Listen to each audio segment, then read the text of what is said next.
Hello. Thank you so much for having me. I'm here to talk to you about CoreOS. I was going to get really into the nitty-gritty and everything, but then I saw Luke was speaking right after me about some of the stuff. So I wanted to give you more background on where we're coming from and why we built CoreOS in the first place. But before we do that, I can't help but reach out to my sysadmin brethren out there. Who here actually is running servers? Like, you are accountable for some server infrastructure. Okay, keep your hands up. Keep your hands up. I'm going to pick on you. For more than 10 servers, keep your hands up. More than 10? Okay, wow. More than 100? Keep your hands up.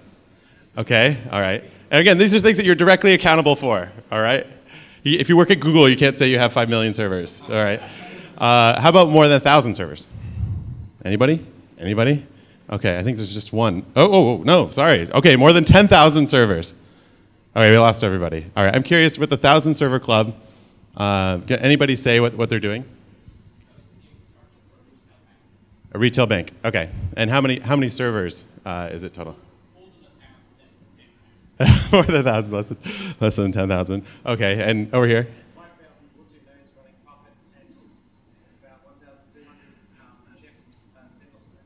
Okay, well, that's pretty good. I'm actually going to go off kilter here. 1 second. What I wanted to see if I could do, just while this is running, I'm going to mirror my displays again.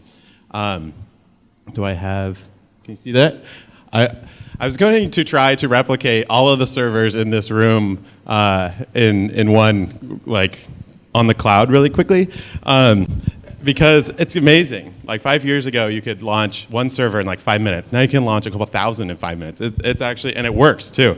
So we have some tools for doing this with CoreOS, and I wrote it all in super high concurrent Go and everything. So you can actually do it. I'll bring up a couple thousand servers, and we'll just time it to see how long it takes while I'm talking, and then we'll see what my bill looks like afterwards. But let me just do this real quick. I'll show you.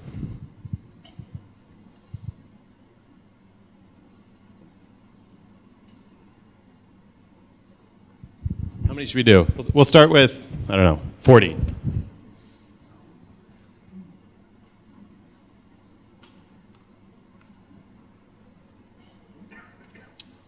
It's co-authing me. Oh, is my internet? Hello? This is why the beginning was the live demo and not the whole thing.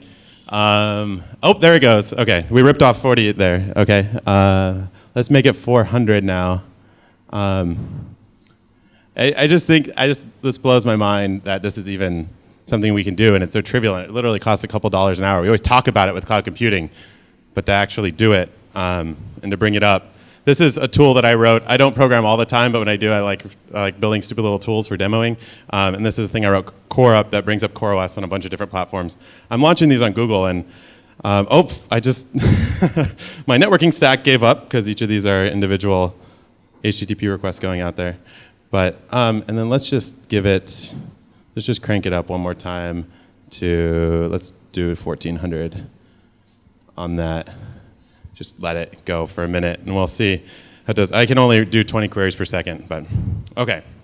While that's going, we'll check back on that later. I'm going to go back to the displays and unmirror,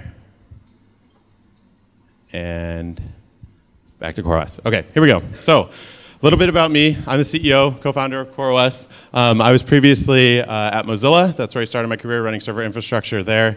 I started a company called Cloudkick, which was acquired by Rackspace, and I went to Oregon State University. Go Beavers.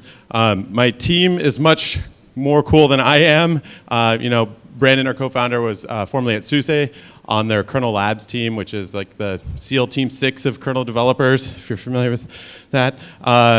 Mike, our first employee, was at Google running servers there. Brian was at OpenStack. Remember that 10,000 server cluster running Mesos? Jonathan worked on that at Twitter. Guys from Amazon. And then our investors are Kleiner Perkins and Sequoia Capital. But I want to step back here a little, go back in time to talk about kind of how we got to CoreOS in the first place. So my first company was called Cloudkick. We started in December 2008. It was part of a program called Y Combinator. Anybody here familiar with Paul Graham? He's the main guy behind Y Combinator. This is a quote from him. You probably noticed that the stock market crashed since the last YC cycle. We're going to keep going as we normally do, but we should warn you that we have no idea what's going to happen come demo day. It may be that all the startups will jump off the diving board as usual, and there will be no water in the pool. Okay? A completely different time for starting companies than it is now, and it's amazing how quickly things can change. So this is when we started Cloudkick, rolling around to around June 2010 now. There's Cloudkick is humming along, and as part of the Y Combinator process, you can interview the incoming batch of folks. Does anybody here remember a technology called Cloudlet? It didn't get too much traction back in the day. I don't think this is the actual logo. It's just one I found that seemed appropriate. But I was working on a thing called libcloud, which is a cross-cloud Python library for managing on different clouds. Cloudlet was developed, was this Y Combinator application by two gentlemen, Solomon Hykes and Sebastian, I forget his last name at this point. And this was when they applied to Y Combinator to get into .cloud. So I originally met them trying to get Solomon and his co-founder Sebastian to come and join Cloudkick instead of going and starting .cloud. And this began the first time that Solomon and I started working together on these things. Solomon did not want to join Cloudkick at the time, but he did take me up on the offer to stay at my house during his interview, where he graciously brought his copy of the StarCraft 2 beta. And we've been working in a similar industry ever since. Fast forward another 6 months, Cloudkick, my startup, was acquired by Rackspace Hosting. This is at the time the largest exit Y Combinator had ever had in the first 5 years. But it was just a pretty quick early exit. So after that, took a little bit of time and thought, well, what do we want to work on next? And how do you go about thinking about what to work on next? Just some general startup advice. If you're thinking about starting up, here are kind of the 3 tenets I think that you need to think through when you do this. 1, you must build something that people want. That's kind of it. You have to have some sort of advantage on it. Typically, the advantage that we have as technology people is understanding our technology. Us doing infrastructure stuff. Not a lot of people in the world know how to do infrastructure stuff in the grand scheme of things. A lot of people here know how to do infrastructure stuff, but not in the general world. So for me, that doing infrastructure. And then I think, arguably just as important is your mission and why do you work on what you work on? Because things will get tough while you're starting a startup. So you need something to lean on to keep you motivated, okay? So where we went with the mission was, what could we do to fundamentally improve the security of the internet? And you're like, wait, what? CoreOS is like the container operating system. How does that have anything to do with internet security? But that's where we started with CoreOS, and that's why we started building it. We looked at problems that we had an advantage on, something that people wanted, and a mission that we could get behind, and internet security was where we started. So. Again, this article is from earlier in this year. I think everybody knows, like, if you just leave a server on the internet, it'll eventually get hacked and compromised, right? We thought, hey, maybe there's something we can do about this. Leaning back on the experience coming from the browsers, who here remembers, like, in 2003 or so, when Internet Explorer was the bane of every IT guy's existence? Do you remember that? Kind of still is in some ways, but like there was this phase where Microsoft had like 99% market share. There would be these exploits coming out all the time. There were these patch Tuesdays where Microsoft would go deploy a patch, and all the IT teams around the world would go and ship a new version of IE to try to lock down the browser so their environments don't get hacked, right? Chrome came along and trumped all of this. And what Chrome did differently is it automatically downloaded and applied the patch to the browser. And this first freaked out these same IT guys because you can't go changing out software out from underneath you without somebody testing it first and that sorts of thing. But what we found was that Google was actually able to manage security way better than any individual IT team could. And because of this subtle change, because of automatic updates, I believe we got the most secure front-end internet that we've ever gotten. And then when Firefox and IE followed suit in this, which they do today, we also get things like HTML5. Simply because they can effectively upgrade the internet overnight when they deploy a patch out to all the browsers. Okay? Well, there's nothing like this for servers. For servers, state of the art is get it running and don't touch it. So we felt if we could make a server that we could just auto-update, that we could secure the internet. That's the logic. Now, how do you go about building updating OS? Well, we'll get into those details, but we think that auto-updates unlock lots of value around security, performance, reliability, just kind of everything that you get with running modern software. And so started down this path of working on stuff. This is about late 2012-ish now, when this was just ideas. Come around to January 13. I kind of made these quotes up, but I run into Solomon again. We cross paths again, and he's telling me about this Docker thing, and I'm telling him about this CoreOS thing. If you don't get the joke, Docker are pants, and CoreOS are Cheerios, Oreos. A lot of people pronounce it that way. So, anyway, we crossed paths again, and so hey, this seems like it could be complementary, something we will work on. In April of 13 is when Docker is released. It goes on Hacker News, and in August of 13 is when CoreOS comes out, shipping with Docker. I think the first OS to natively ship Docker, and then still today after Docker release is shipped, we'll have you updated automatically to the latest version, within a couple hours of it coming out. So that's how we got there. Kind of a long-winded story, but what's the big picture here? What's actually going on? And this is something I think a lot about, given this whole movement. I mean, there's something so exciting about containers that we all show up, at conferences for this. There's an ecosystem. There's kind of all of this. And what is the big picture? Where are we all heading? If you haven't read the news recently, there's some stuff there. There's a bunch of different components of this that I think are interesting, though, because Docker is definitely part of it. But there are a lot of other components, a lot of other things happening, and I've been really trying to piece together what all of these are. So, there's things like Mesos. I think Go is a critical component of this ecosystem that's emerging. etcd, some stuff we contribute. LXC itself.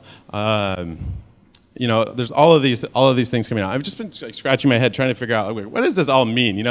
There's no reason you couldn't use Chef or Puppet to deploy a Docker container, but for whatever reason, we're using all this distributed system stuff as well, and it's kind of all emerging at the same time. So looking around, this was a blog post that came out a couple weeks ago, a month ago, maybe 2 months ago now, let's see, July. And this is a head scratcher first. If you just look at the names on here, Microsoft, Red Hat. Have they ever been in a joint press release before? I'm not sure. And Google. We see it again here. There's Docker, CoreOS, Mesos. There's the Go source code. Again, all this. This is the Kubernetes announcement. And then there's this Urs guy, Urs Holtz. The name rings a bell from somewhere. I can't quite figure it out. But keep exploring. Let's look at the rest of the ecosystem. So Docker, if you go to docker.com, the tagline is an open platform for distributed applications. This is a Mesos slide. It says, scale infinitely, kind of all of these concepts. And it reminded me of this paper, which was put out in 2009. Anybody remember this paper? This is talking about the data center as a computer. It's put out by Google. And look, our Urs friend is there again. The connection. There he is. Well, let's look at what this paper is about. The keywords on this paper are, computer organization design, internet services, fault-tolerant computing, cluster computing, data centers, distributed systems, cloud computing. Kind of sounds like a lot of the things that we're talking about now. And then it hit me. Google is behind all of this. And look, it goes further. Google contributed C groups to the Linux kernel. A Google engineer built that, which is the basis of a container. They run the largest deployment of containers in the world. And then they went and built a cloud, which they recently launched. But they forgot how everybody else runs their servers. And so being Google, instead of teaching instead of making their products more compatible to the existing world, they're trying to teach everybody how to run their servers like they're Google instead. And so what I realized is we're all just rebuilding Google's infrastructure right now, whether we like it or not. And what they call it is a warehouse scale machine. Okay, so what is a warehouse scale machine? This is what Google builds, and this is what I'm arguing we're all kind of building using these different components. It means things like add more servers, get more capacity. That's the clustering. It's any individual server does not matter. That's important for our updates because we need to be able to take your machines out of rotation to update them. Think about applications, not servers. That's like the focus on a container and not a focus on building a whole host image, for instance. Rolling upgrades, no maintenance windows, kind of all of these concepts. I think if you go to any operations team and ask them, do you want to be able to do these things? I mean, pretty much everyone's gonna be like, yeah, why not? The only reason people don't do it today is because it's too difficult. And what I think is happening right now is all these components and tools are actually becoming accessible to people for the first time. So what are these components? CoreOS is the base OS that running all this on. Docker is the container packager and runner. etcd is a distributed systems primitive that's required to build a fault-tolerant system. Fleet is a cluster manager. Again, there's a number of these things. This is the ones that we put inside of the CoreOS stack. Systemd is a new way of actually running the processes on the host. Rudder, a newer addition here is around networking. Again, there's alternatives to that with the Weave guys and other existing SDN software. I'm just highlighting the ones that we're building to build this complete stack to help you do this. And it's starting to take off. I mean, before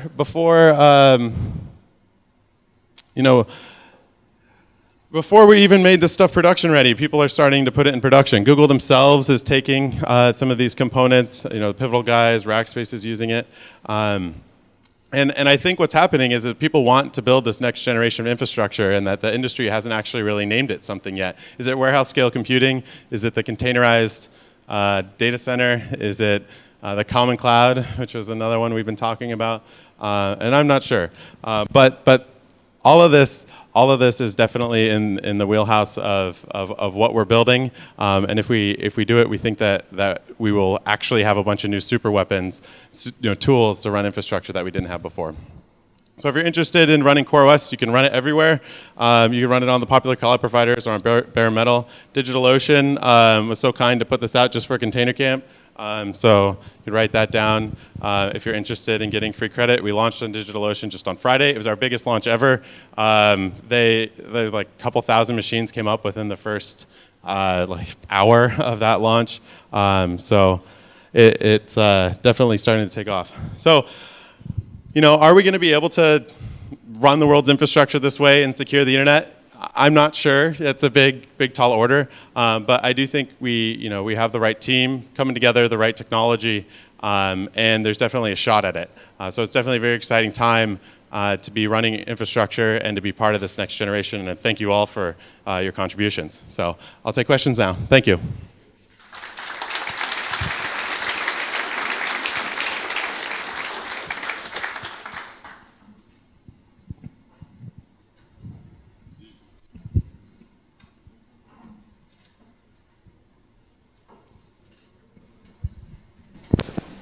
Check, check, check. Hello? Hi. Thanks for the talk. What about etcd and everything we see, like also in Mesos, is like quorum based? And what about multi-data center setups? As far as I know, like the Mesos deployments, they always have the separate clusters, which is maybe not really what like ideally you want to have like 2 data centers and then like 2 clusters which are separately, and you have to do a management layer on top. Is there anything approaching this by you or by CoreOS? Yeah, so etcd is a distributed key value store that implements, it allows you to do a distributed lock essentially to start doing things like failover and replication. So when you think about multi-data center, you really can just look at everything as like network latencies, and network latencies drive how fast you can read and write from etcd, because in order to do fault tolerance, you need to replicate your writes across things. So when you start thinking about cross data center, you have to think about what is the domain of failure that's acceptable to me. If the whole world fails, for instance, all at once, obviously the servers can be down, right? So that's okay. But if Amazon fails in one data center, should your infrastructure be down? Maybe, maybe not. If a rack fails, should your servers be down? Maybe, maybe not. And so it's more just about what is the failure domain that is acceptable for you, and then you exchange that for speed and latency, because the speed of light is only so fast. And so if you want multi-data center failure, that's no problem. It means your write throughput on etcd just won't be that high, because to achieve a distributed write across multi-data centers, you have to talk across high latency links, So your write throughput goes down. What about brain split? Excuse me? What about the brain split scenario? Brain splits. So etcd implements a consensus algorithm known as Raft. And consensus algorithms are the primitives that are required to solve net split, fault tolerance, master selections. They're the core component of Zookeeper and etcd and these tools that implement this stuff. And so that's exactly what they're there to solve. They're provably correct algorithms, like written by PhDs that help you solve split brain and all of that. And etcd is an implementation of those algorithms. So for split brain, that's why you use etcd, is to solve split brain. It implements the algorithm that solves split brain for you. Anyone else? And by the way, I realize my talk wasn't super technical, but Luke, who's about to talk and getting an amazing talk, is going to get into all the details. Totally unbeknownst to me. Hi. DevOps Borat says that to err is human and to fuck up on a global scale is DevOps. Are you worried about CoreOS ever fucking up, everybody at once? Excuse me? I'm sorry. I just didn't catch that. I got DevOps Borat and CoreOS fucking everybody up. So if you're responsible for the updates for a significant fraction of the world's servers, how careful do you have to be to make sure you don't push out a bad update? Extremely careful. I mean, great power comes great responsibility, sort of thing. I mean, I bet we were one of the few startups that has like an air-gapped signing server with like networking hardware physically ripped out of it that like only is, only accessible by people with the right clearance or, this sort of stuff. And we have to take it extremely seriously. And so, again, the guys that are running this stuff are no joke. They're not like just screwing around and having a fun time. We're definitely taking this seriously. But at the same time, we think that we can consolidate all that redundant effort into something that can be done really well for lots of people.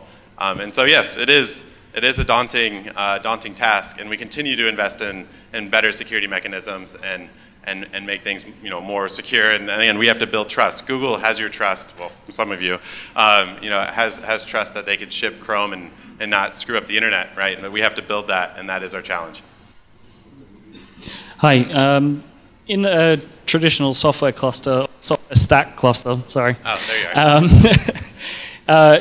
You would normally size your individual nodes to be identical, so same specs for all nodes. Is that the case with CoreOS? If you're building a fleet of CoreOS servers, do you usually spec them out the same, or can you have disparate configurations? No, the cool thing about doing this with containers and just at the OS level instead of the virtualization level is you can really just add more resources to the pool and you get more capacity. Now your application has to be architected such that it can handle that. It's not just free by running on CoreOS that you can scale that way. But in aggregate, the pool you add more servers, you add a bare metal server with some cloud servers, and you can really start thinking about things in terms of, what is my network latency here and my I/O latency here, but everything else is consistent. You kind of forget about the nuances of the different platforms that you run on when you implement it at the OS level. Anyone else?